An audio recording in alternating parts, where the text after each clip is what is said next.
sisters and brothers, I've come to observe that we are living in a time that tragedy, difficulty, and defeat seemed to have become the norm. We have seen a world that has rejected black women and has tried to silence their voices. From watching the rules being changed in real time in the supposed great state of Texas in an attempt to deny Jasmine Crockett a voice in the Senate, to even seeing our country devolve into chaos because America refused to elect a competent black woman into the White House by the name of Kamala Harris. We've known defeat. We have known rejection.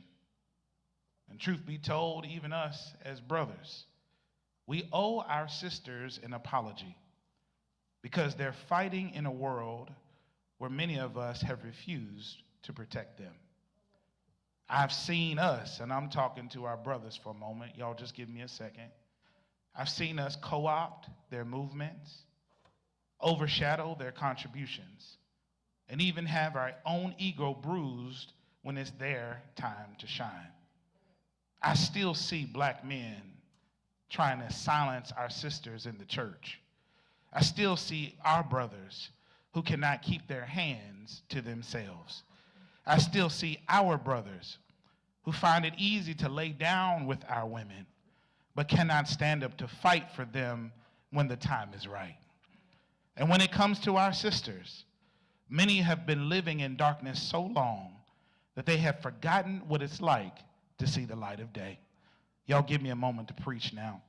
Our time, our energy, our resources have all been so committed to keeping our heads above water that we aren't able to conceptualize a life in a different setting.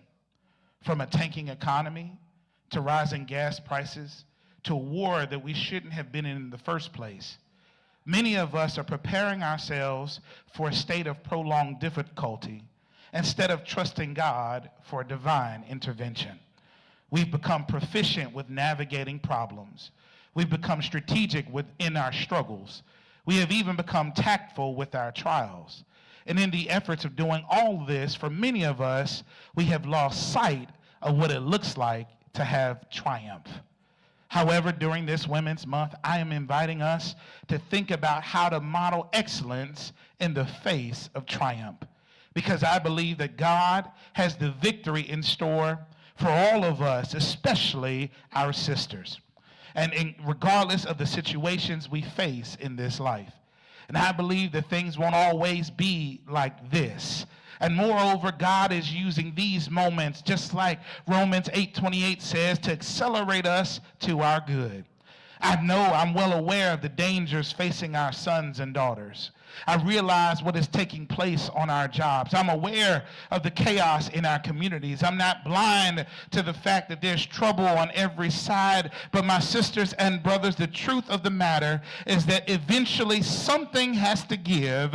And we need not only to be prepared for the test, but we must operate with excellence during the triumph.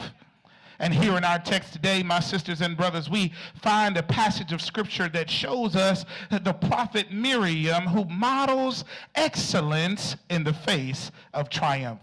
Here in the book of Exodus, in the 15th chapter, we find a story of how Miriam operates with excellence in the face of triumph.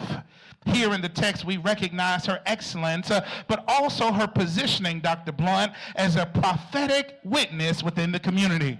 That this isn't just any kind of person. She's labeled as Miriam, the prophet. And Miriam has had a long history in the biblical text of operating with excellence.